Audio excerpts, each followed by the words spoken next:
पौराणिक कथाओं के अनुसार द्वापर युग में हर छठ, जिसे हल षष्ठी भी कहते हैं, उस दिन श्री कृष्ण के बद्ध भाई बलराम जी का जन्म हुआ था।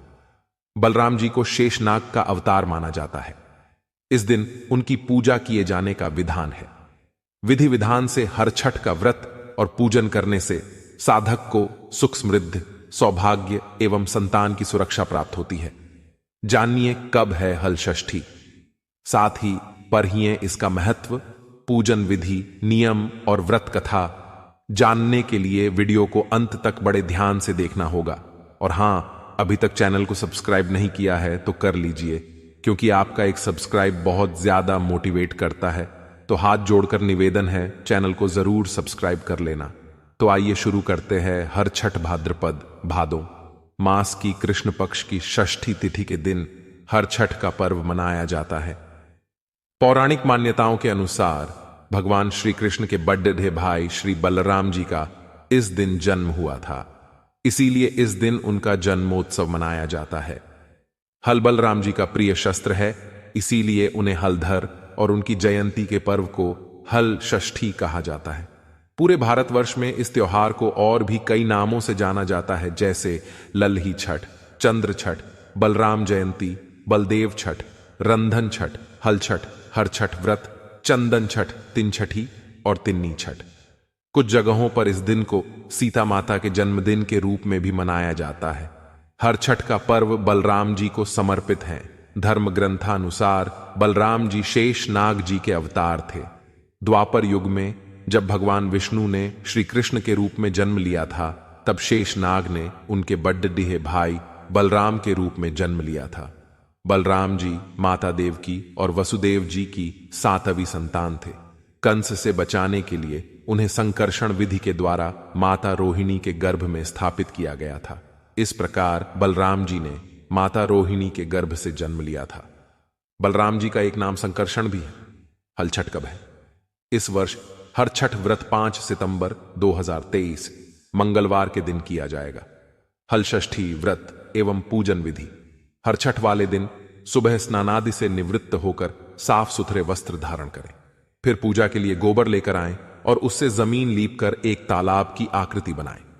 तत्पश्चात झरबेरी, अम्लतास और पलाश की एक एक डीड हाली को बांधकर एक हर छठ बनाएं। फिर उस हर छठ को इस तालाब में झरबेरी, ताश तथा पलाश की एक एक शाखा बांधकर बनाई गई हर छठ को तालाब में गाड़ दें। इसके बाद इनका पूजन करें। इसकी पूजा में 7 अनाज चढ़ाने की परंपरा है। 7 अनाज में गेहूं, जौ, चना, मूंग, मक्का, धान और अरहर लें। इन 7 अनाजों को चढ़ाने के पश्चात हरी कजरियां, धूल, होली दहन की राख, होली की आग पर भुने हुए बूटे और जौ की बालें अर्पित करें। तालाब में गाढ़ी गई हर छठ के पास आभूषण और हल्दी का रंगा हुआ कपधा रखें। तत्पश्चात भैंस के दूध से बने मक्खन से हवन करें। ध्यान रहे, इस दिन गाय के दूध से बनी कोई चीज काम न लें। हवन के बाद हल छठ की कथा कहें या सुने। कथा सुनने के बाद इस मंत्र का पाठ करके प्रार्थना करें। गंगा द्वारे कुशावर्ते विल्वके नीले पर्वते स्नात्वा कणखले देवी हरण लब्धवती पतिम ललिते सुभगे देवी सुख सौभाग्य दायिनी अनंतम देहि सौभाग्यम मह्यम तुभ्यम नमो नमः। भावार्थ, हे देवी, आपने गंगा द्वार, कुशावर्त, विल्वक, नील पर्वत और कणखल तीर्थ में स्नान करके पति रूप में भगवान शंकर को पाया है। सुख एवं सौभाग्य प्रदान करने वाली ललिता देवी, आप मुझे भी अखंड सुहाग प्रदान कीजिए। मेरा आपको बार बार प्रणाम है। इन विशेष बातों का ध्यान रखें। हर छठ व्रत एवं पूजन में हल छठ के दिन हल पूजन का बहुत महत्व होता है। हल छठ के दिन गाय के दूध, दही एवं गाय के दूध से बनी किसी भी वस्तु का सेवन करना निषेध है। हर छठ पर हल के द्वारा जुता हुआ अन्न खाने का भी बहुत महत्व होता है। हर छठ के दिन महुए की दातुन से दांत साफ करने चाहिए। हल षष्ठी की व्रत कथा तो जरूर सुने। तो आइए, बहुत समय पहले की बात है। एक गांव में एक ग्वालिन रहा करती थी। वो स्वभाव से बहुत लालची थी। वो हर दिन गांव में दूध, दही, मक्खन बेचने जाती थी। वो ग्वालिन गर्भवती थी और उसके प्रसव का समय पास आ गया था। एक दिन जब वो गांव में दूध दही बेचने जा रही थी, तो मार्ग में उसके प्रसव पीड़ा शुरू हो गई। उसने सोचा कि यदि मैं प्रसव के कारण दूध दही बेचने नहीं जाऊंगी तो ये सब व्यर्थ हो जाएगा। यही सोचकर वो आगे बढ़ती रही, परंतु गांव पहुंचने से पहले ही उसका प्रसव हो गया। उसने झरबेरी की ओट में बच्चे को जन्म दिया, परंतु अपनी वस्तुएं बेचने के उन्माद में वो बच्चे को वहीं छोड़कर गांव में दूध दही आदि बेचने चली गई। उस दिन संयोग से हरछठ थी। गांव वालों ने उससे पूछा कि यह दूध भैंस का है या गाय का? आज हल षष्ठी है और हम आज सिर्फ भैंस के दूध से बनी वस्तुएं ही उपयोग में लेंगे। उसने मन ही मन सोचा, यदि मैं इन्हें सच बता दूंगी कि यह दूध गाय और भैंस दोनों का मिश्रित है तो यह लोग आज मुझसे दूध नहीं खरीदेंगे। इससे मेरा सारा परिश्रम और दूध व्यर्थ हो जाएगा। यह सब सोचकर उसने गांव वालों से झूठ बोल दिया कि यह दूध भैंस का ही है। भोले भाले गांव वालों ने उसकी बात को सच मानकर उससे दूध खरीद लिया। उस ग्वालिन को आभास भी नहीं हुआ कि उसने कितना बड़ा अपराध किया है। उसके इस पाप कृत्य के फलस्वरूप उसने जिस झरबेरी की ओट में अपने नवजात बच्चे को छोड़ था, उसके पास के खेत में किसान हल चला रहा था। तभी अचानक उसके बैल बेकाबू होकर दौड़ ढे और उनके लगे हल का फल बच्चे के पेट में धंस गया। हल के घुसने से वो बालक वहीं मर गया। बच्चे को मरा देखकर किसान को बहुत दुख हुआ।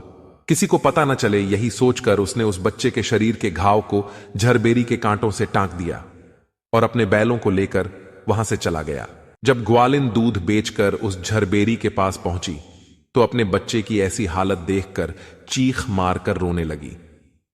तभी उसे स्मरण हुआ कि आज हल षष्ठी के दिन लोगों को झूठ बोलकर भैंस के स्थान पर गाय और भैंस का मिश्रित दूध देकर उनकी पूजा को खंडित किया है।